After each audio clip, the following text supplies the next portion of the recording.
Well, what a game in Dublin. 4 yellow cards, 1 red card. That's all just for Ireland. We had 1 yellow card for South Africa. Incredible atmosphere.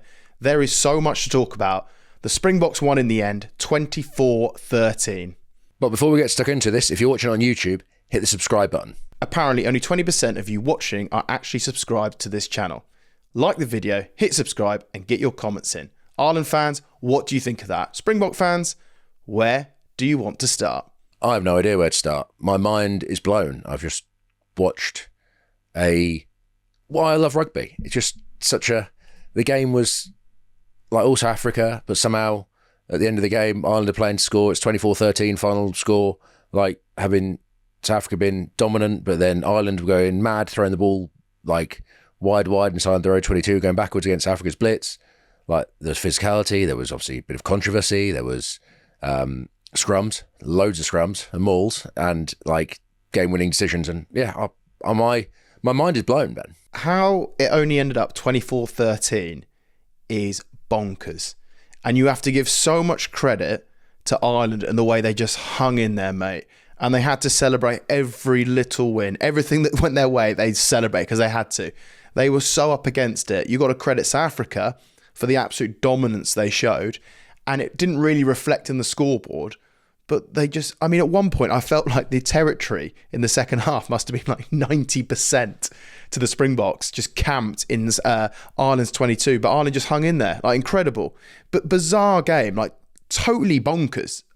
In many ways, I don't think I've ever seen 2 tier 1 teams go at it in a test match in a huge hype around it and have that many yellows and that much madness in it. So should we start with the end of the first half? And if so, Coley, have you got your notes to sort of set the scene? We've got to start, right, 20 minutes into the game. Although a lot happened in the first 20 minutes, we can talk about that.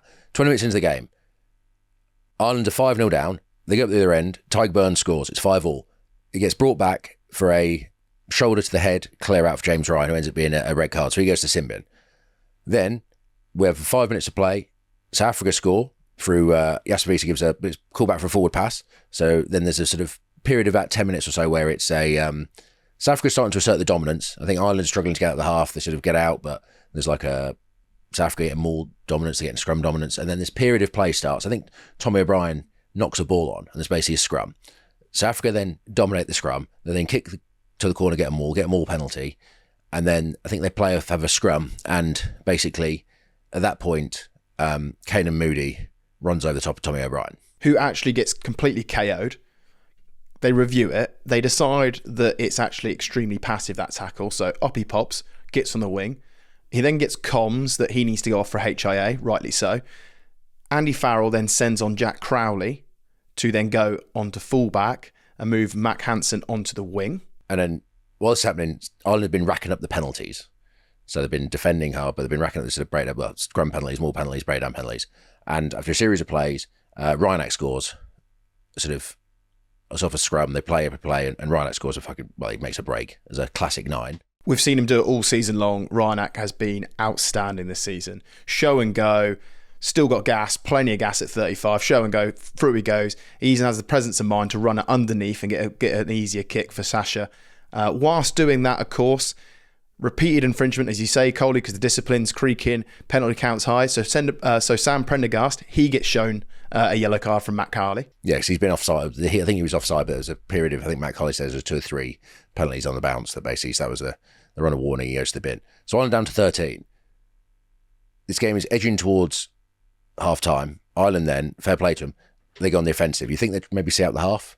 They don't. They're down to 13, but they go at the Springboks. And fair play to him, Dan Sheehan scores, which makes the score 12-7 with about 2 minutes to go or something like that. So you're suddenly thinking, as you said, Coley, South Africa have had dominance. Ireland have been showed a bucket load of cards already. And you're thinking, just hang in there, Ireland. But then Crowley goes to almost counter-ruck a breakdown. And as he tries to wrap his arms around a leg, he, of course, catches Ryanak as he's trying to pass it away. So then he gets shown a yellow card for slapping the ball out of the hands, because you can't do that. So for about 9 seconds, Ireland are down to 12 men. And then Cian Prendergast comes on for the red card of James Ryan. So they're back to 13. At that point, you think South Africa might kick 3, get to half-time, reset. You know, they're ahead, they're being dominant. But no, South Africa, being as ruthless as they are, go to the corner. They have a line out, they have a maul, they get a maul penalty, at which point Rassie, I don't know if he was just coming down to sort of go to half-time the sheds, but decides to send on both his props at 41 minutes, still in the first half. We should pat ourselves on the back saying the South African depth, especially at the scrum time, would probably be better than the Irish ones. I didn't realise how dominant the Springboks scrum would be early in the game, but I also didn't realise that the props would come on in the first half and show their dominance. But anyway, that was madness. And then basically get a scrum penalty there. Andrew Port then gets sent to the sin bin. So Ireland are back down to 12, at which point they have to bring on a substitute loosehead, McCarthy, who then, his first action is going against Wilco Low, and basically he gets pushed over his own try line. It's then a penalty try, which is 44 minutes into the first half. Matt Carley decides not to sin bin anyone for the penalty try, which I think was probably smart because it goes to uncontested.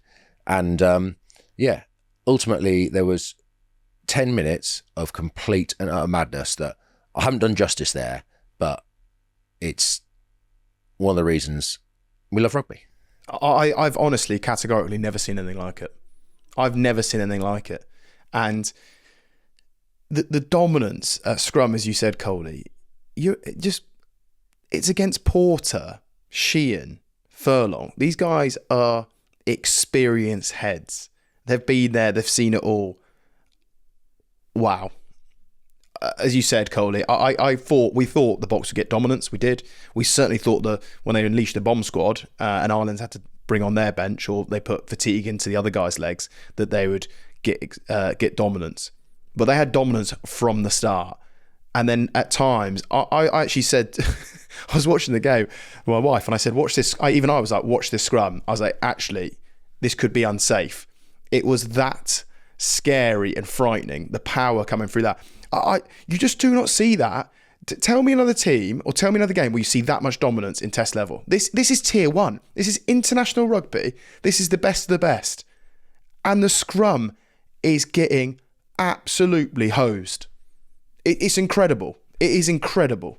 Oh yeah, and it wasn't like sometimes say South Africa they've always been dominant, but like there's been times in test matches where it's been neutral and South Africa turn up the heat and get a penalty and really ram it home. But this was literally from minute one, and especially to say that almost that psychological trick. Like I'm pretty sure the props that were on the field, the start of the game would have won the penalty try and the sort of end of that first half. But again, Rassie I don't know if that's like just reinforcing their. It must be something psychologically he does there. Send on the two props, you know what I mean, off the bench, who are probably better scrummagers, and then basically goes, yeah, see it home, lads. Because them running on the field, especially when you're up against it, and you see Wilco Low run on the field, it's a bit of a, as a loose head, you're up against it. But yeah, in totally incredible, I say, dominance. And I say, having been on the other end of it, Ben, there's not a lot you can do, especially when they're opting for scrums and up against it. And I say, especially with Ireland as well, having been down to 13 men, 12 men, you kind of, at that point, you're wanting to get to half-time intact. It affects everything for Ireland. And you got to... I wonder almost if the Springboks have come off the game and there'll be elements of them going, we were so dominant, but the scoreline didn't reflect the dominance. Although, to the eye, it did. We're watching it. Certainly the dominance, I could see it. But the scoreline almost didn't reflect that. But from an Ireland's point of view, your scrum's going backwards. As soon as you go to the air and try and compete and go contestable, as soon as that's a knock on, you're thinking, oh no, now we're going to another scrum. It's going to lead to a penalty, to easy field position.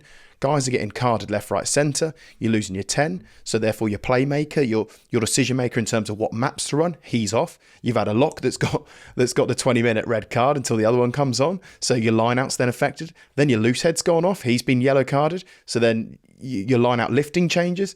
The effects and the knock-on effect is huge. And long may scrums continue, Coley, because there's many ways to win games, and South Africa throughout this calendar year have shown that. But I tell you what, they also go back to, when they need to, the fundamentals of the game, which is defence, breakdown, scrum, maul, beat you up, be physical. You got to say that was people will say, right, for instance, Coley, people will say, oh my gosh, how many yellows, how many... There's so many yellows because it's just sustained pressure. It's just constant infringements, constant pressure. You're offside. Why are you offside? Because you're losing collisions and the speed of the ball's too quick. Like, why are you infringing? Because you're under the pump. You're constantly under the pump.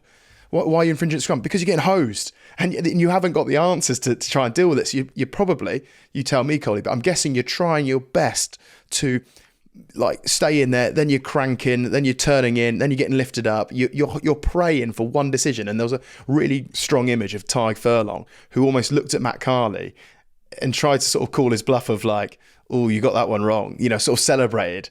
And Matt Carley wasn't having any of it. And the small wins, they celebrated like mad because that's what they had to hold on to. And they held on to, if you're Ireland, you're probably coming off in a weird way proud because you did hang in there against a real dominant team. It's as I say, the game sort of totally baffled me. Well, I'm sat here now just processing it and say it's like, if you're South Africa, you're probably frustrated that you didn't have more dominance. Like say, there's a forward pass brings back a try and there's a couple of things get sort of stopped and you were so dominant in that game and somehow at the end of it, Ireland are sort of playing to make it a one-score game. It's mad how that sort of happened. If you're Irish, you're incredibly proud of what your team just put on the field in regards to the resilience they showed, fighting back. Like Josh van der Fleer, Bundy Aki were outstanding, all day, like kept going. Doris running into brick walls, especially at the end trying to score. It was phenomenal. You're probably a bit worried about the first part, but then say if you're a South African fan, you're happy that you've beaten them and you show dominance, but you kind of like, unlike say the French game where it was pretty much afterwards, you're like, they've absolutely done the French there. You're almost like they haven't to Ireland, but again, Ireland have sort of had a more in the recent games they've played. Ireland have had they've won more games, haven't they? So in some regards, Ireland, South Africa happy with victory, but at the same time, know that there's more in them. So both teams can come out of that sort of probably disappointed, at the same time happy. It's again like, but they're probably feeling as semi-mixed as we are. No, absolutely. And can you imagine the half-time, the total difference in terms of the half-time change room? You've got one that's like, just keep pounding the rock, like set piece, we're beating them up, like keep going after. You got the other one that's down to 12 men going, right, how on earth do we manage the next 5 to 10 minutes? Like, what do we do? What does it look like? How do we do it? Like, try and goad the ball in the air, be tactically really, really smart. If you win a penalty, take 59 seconds till you kick it. Like, make sure. But you say ball in the air. It's like with saw South Africa's second half, like kicked it really high in the air and almost went like make it contestable. We talk about Ireland, like there's always been that thing about Ireland. Ireland was slapping it back. Did you notice that? Yeah, Ireland was slapping their own ball back. Yeah, which Moody nearly scored off one of them. It nearly got them in all sorts. But it was almost like Ireland sort of abandoned trying to catch a ball in the air just in case it got knocked on and take the scrum. It was almost just slap it back and go that way. And I say South Africa, second half, drilled the ball high in the air, didn't put up the spiral bomb, but like went aerial and basically got stuck into Ireland because they knew that any crumbs, anything bounced on the floor, the blitz defence will get Ireland, or there's a scrum which shoots me even more. So yeah, it was there was so much to watch in that game. 50 minutes. You're an Irish player. You are all hands on deck. You are hanging in there. You're also physically fatigued. You're mentally fatigued. You're trying to process loads going on. And then they unleash the rest of the bomb squad as well. It's the psychological sort of barrier that South Africa have managed to create through fantastic players, depth, and the ability just to physically impose themselves. From an Irish point of view, it's the onslaught just continued. I felt like there was 15 minutes where they were just camped in the 22. And I say, if Ireland, you credit them because you think, bloody hell, they hung in there. Fair play to them. They got a couple of steals. They just hung in there. And from South Africa's point of view, you've got to be like, boys, 15 minutes. It felt like 15 minutes in there. You've got to come away with something more. They ran the same scrum play like twice from that middle scrum. Neither of them come off. And you're thinking, from a South African point of view, like, got to execute better. But it was almost so dominant, it was like, we'll get another chance. That's what it kind of felt like. It's like, we'll just go back to that and get another chance. There was a period there, 15 minutes, where probably sort of around the 60-minute period, where Ireland looked as un-Ireland as I've seen them. They're in their own 22 in that area.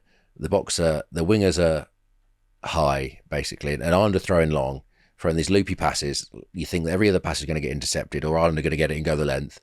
Like, Ireland are, like, how we said how so cohesive and so multi-phase and so slick in what they do. They're almost like none of that, but Ireland are like playing, offloading inside their own 22, trying to go to edge. And it was like harem scarum stuff, Ben. I say it was literally, they were inches away from getting intercepted in South Africa, and then Ireland might have gone the other way, and somehow they kept hold of the ball and survived. But yeah, that was there was a period in that 50 minutes I was just, again, Ireland they survived, fair play to them, but it was totally un-Ireland like. Yeah, it was helter-skelter stuff. There was a time where I thought Ches and Colby was going to score on the back of it. There was another opportunity where I think they turned them. I think it was a kick, and then they turned them again, and Crowley got back and sort of ran across the pitch. I thought Quagga Smith was going to get him, then Chesden was going to get him, and it was all a bit chaotic, but also brilliant to watch. It was great to watch. The just coming back to those scrums, those repeated scrums. Obviously, it's a lot easier when it's not a lot easier because there's so much work that goes into it. But when you're on the ascendancy, is it very much just process driven? Don't make a mistake, don't give them an easy out and all that. But when you're on the other side, like Ireland, what are you thinking? Are you trying to take as long as possible to set up, to try and give yourself some air, let the legs feel a bit better till you go and scrum again? Like, what is going through? Tell me the contrast between Ireland's physical overload, what's going on, versus Africa's physical overload that's going on in those reset scrums, in those 5 metre scrums. The ones towards the end of the second half, you are, I say it's Africa, because you've shown a picture of dominance so far, you'll need to get things right, and almost, you don't want to give a cheap free kick away, you don't want to engage through the mark, you don't want to hit and chase. Basically, it's get to a contest, get the ball in, and then push, and you want to drill home your dominance. At the same time, as we saw, sometimes at that point the referee's kind of given a lot of scrum penalties. He's a bit wary and just wants to play the ball away, which I think, Matt Carley was fantastic all day. That kind of happens as well. But if you say, in the conversely, if you're Ireland, you're under the pump, you are first taking a lot of time between scrums. Secondly, you're trying to rally everyone round. Thirdly, it's kind of like, we've got to engage as hard as we can, and you're just trying to, like, that you talk about, say, should win a cheap free kick or cheap penalty or something like that, but because the referee knows that you're not dominant, he also knows that you're trying to get a free one, so it's not going to work, and often, like, the scrum's got reset or something like that. So at that point, you're basically like, lads, we have to hit in as hard as we can, we have to dig in, we have to try and hope they play away. And I say, some of those, they actually, there was a couple where actually the scrum engaged, they squeezed down, and it went down on the mark, and the referee played away. But that's, you live to fight another day. But yes, there's two contrasting things. But also, you say the psychology of multiple reset scrums, you're in there and you kind of, again, if you're on the attack, you don't want to give something cheap away because you're on something really good. And but at the same time, again, within the situation, Ireland they've got some dangerous players now. So Andrew Porter's dangerous, Furlong with quality they are. Like, so if you don't engage hard, then there's potential that you're not going to go anywhere. But at the same time, you also know if you engage really hard, they might pull out and try and get a cheap free kick. So there's a lot of mind games going on. What can be said? Because the way I look at it is, if a back throws an intercept and you get under the sticks, you can basically look at that back and go, well, that's on you. Like, you threw the intercept. No one thinks that, but it's glaringly obvious of how they got that try. It came from a pass or from an individual on an intercept. With a scrum, when you're under the sticks, is it literally loose head, hooker, tight head, and it's like, yeah, you three are really, really messed us up there. Is it as simple as that for people, for listeners? Is it as simple as that? No, because, like, when you're in the front row, right, and you're in the pack, you all know each other and you all look out for each other. So, like, when you are under the pump in the front row, like, you're looking around and, like, the second rows are going, what can I do to help you? The back row's like, what can we do? And it's like, back rows, you got to stay on. Like, the second row's just, you got to fire in as hard as you can and anchor in. And similarly, the front rows, you have the conversations, what can we do? What can we do? But, like, it's tough, but I say, as a pack, everyone sticks together, and, it's not like, oh, front row, you're letting us down. It's what can we do to help you? How can we get this better? Because you're all in together, aren't you? And, you have days when the scrum is rough, but at the same time, you've also had days when the scrum's been really good. So you know each other, and so you're just trying to dig in and probably get to the next thing and get to the next thing. And that's sort of the dominant part of the set piece and everything like that. But you've also got, at times, South Africa moved the ball and played some great stuff as well. Sasha's try, individual try, that came from obviously a scrum, a strike, the way he got on the outside, show go, hand off to Gibson Park, and away he goes and scores. I thought their ability in the air was particularly good. I thought Moody, like what a player he is. Of course, plays 13, can play wing.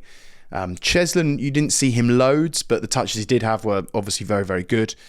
I thought Delande, once again, direct, physical, giving them what they need. You got Jesse Creel. I think the Boks, as I said before, I'll say it again, the scoreline didn't reflect the dominance that I saw. And I think when you look at the calendar year, yes, they've got Wales to come, the Boks have. But I think when you look at it, at the end of this calendar year, it's safe to say they still very much are the world leaders in terms of world rugby right now. We talk about like the front row, and you often talk about the props. But Malcom Marx, I think, his scrummaging, I think, was probably, I'm not to say it was a difference, but like when you have a hooker that's that dominant, and you can say like Porter's a great scrummager, he's matched up against Detroit, you could say that's a balance. You can say Furlong and, Bernd Venter and those kind of guys, they're a matchup there. But having South Africa, one thing they've had is, whether it's Mbongi or Malcom Marx, they've had scrummaging hookers that dominate the scrum, want to go after it. And I think, that's probably, those guys are probably underappreciated in the whole South African scrum, is the job those hookers do in that middle of that thing. Well said, Coley, because Malcom Marx is absolutely mega. If you're new to this channel, like the video, hit the subscribe button, and if you're in Dublin, come and watch us on our live show on April the 25th at the Helix. The link is below, as is the comments. So if you're a South African fan, if you're an Irish fan, or just you watched that game and loved it, feel free to leave us a comment. We'd love to read them. We've actually had loads of new viewers this November, mainly thanks to George Ford. But it turns out only 20% of the people who are watching this video are actually subscribed. So do us a favour and subscribe now. And we're back to review England against Argentina later on. See you later. For the love of rugby.